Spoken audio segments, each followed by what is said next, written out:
halos ngayon kong sa mga na-interview namin sa mga sa survey sa mga Pilipino lang personally, gusto nila Duterte. Okay na yung Gov? Si Kitty na lang, pati si Inday. Pwede na, qualified na si Kitty na lang. Labad sa ulo na. Enzo Recto, kalaban ang katiwalian at kasinungalingan, kakampi sa katotohanan at kabutihan. Umani ng matinding batikos ang naging pahayag ni Pulong Duterte sa kanyang interview. Marami ang napareact at napa-question sa kanyang mga sinabi. Bakit nga ba, mga kabunyog? Ano ba ang sinabi ni Pulong Duterte na ikinagulat ng marami? Sa naturang panayam, tinanong siya tungkol sa isang survey umano na nagsasabing nais daw ng ilang supporter na parehong Duterte ang tumakbo sa halalan sa 2028. Sa halip na malinaw na sagot, sinabi ni Pulong Duterte na si Sara Duterte at si Kitty Duterte na lamang daw ang tumakbo dahil qualified naman daw si Kitty Duterte sa 2028 elections. Dito na pumasok ang batikos, mga kabunyog. Marami ang nagtatanong, sapat ba ang pagiging qualified sa papel kung wala namang malinaw na karanasan sa pamumuno at serbisyo publiko?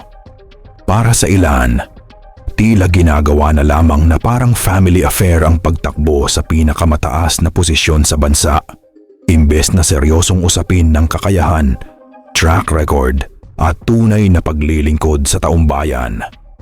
Kaya't umani ng puna at kritisismo ang pahayag na ito, lalo na mula sa mga naniniwalang hindi dapat minamaliit ang halalan at ang kinabukasan ng bansa. Anyway, mga kabunyog, panoorin po natin ang buong interview kay Pulong Duterte at pakinggan mismo mula sa kanya ang kanyang mga naging pahayag. Hapon, Congressman Paulo Duterte. Kumusta po si Tatay Cho? Okay naman siya, kumakain. Medyo tumaba nga, medyo yun lang nga, yung sa legs niya kasi walang exercise, medyo lumiit talaga. Pero healthy siya, inaalagaan naman siya ng mga doktor dyan sa loob. May pag-asa ba tayo kung na makabalik si Tatay sa Mauna itong ginaampo, no, sa Ginoo na hinaot na makabalik pa siya sa Pilipinas. Pero according to him, dari lang sa daw siya mintras si bangag pang presidente. May mensahe ba siya kung sa mga kababayan ng Pilipino at sa mga militar? Ang message niya mula pa nung nandyan na siya na sundin ang konstitusyon ng Pilipinas. Sa mga kababayan naman natin at military, yun sabi niya na kung sa tingin nyo na nasa delikado na ang Pilipino, protect the Filipino and the Philippines. At may iba po tayo kung sa issue ngayon sa Pilipinas, meron pong isa sa mga AFP na si Colonel Mungaw, nag-withdraw ng suporta sa Commander-in-Chief. Yan, hindi ko yan alam anong proseso na sa AFP niyan. Pero if he is withdrawing his support personally sa presidente ng Pilipinas, it is his right, di ba? Pero when it comes to sa trabaho niya as a military man, hindi ko alam kung anong hakbang ng AFP niyan. Pero lahat naman siguro ng tao, gaya nito lang, human rights. Oh. Right din yan ng tao kung ayaw niya na yung presidente niya. Kinsabay ganahag bangag ng presidente. About kay General Popis, kung nasulat sa ngayon ng... No.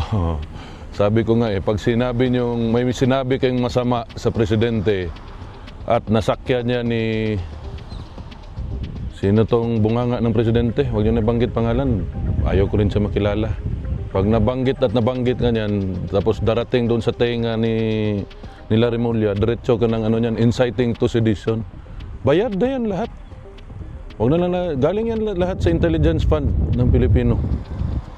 Magganyan ba yan yung dela ng Pangulo kung hindi yan siya, malaki allowance niyan, alaman natin yan.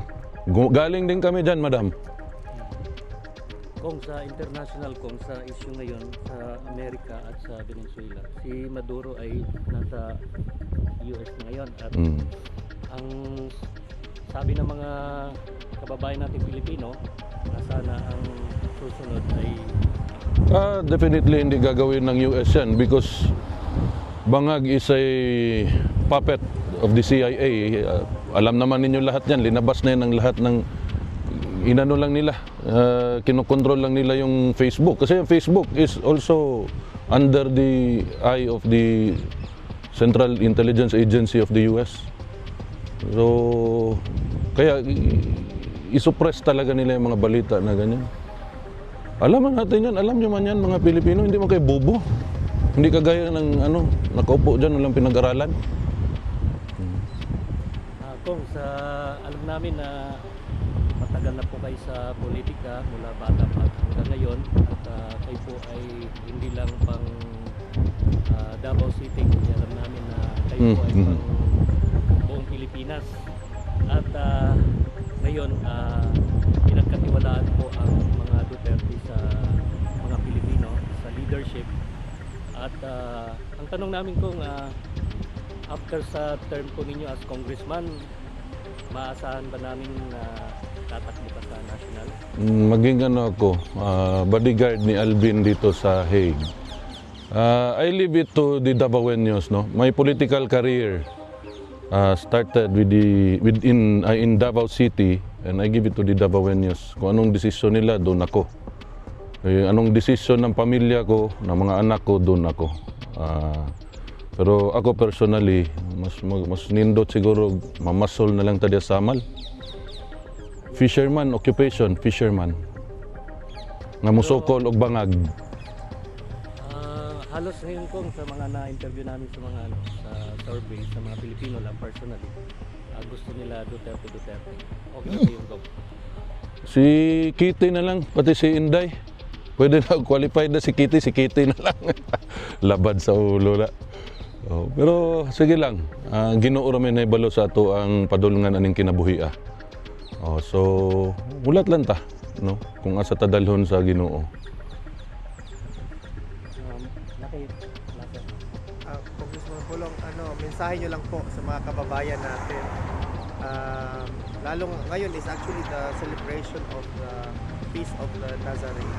Ano po yung gusto nyong ibahagi sa ating mga kababayan?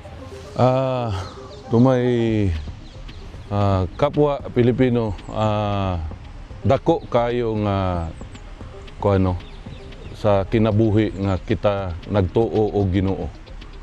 No, kay siyempre magbaton tag kahadlok kay naa ang Ginoo. Mahadlok ta mangawat og kwartas gobyerno kay naa ang Ginoo.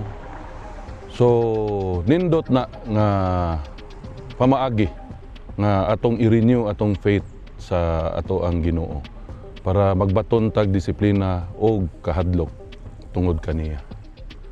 Sa mga Pilipino nga gasuporta sa amo ang pamilya, daghang salamat kaninyong tanan og amping. Maraming salamat po. Salamat.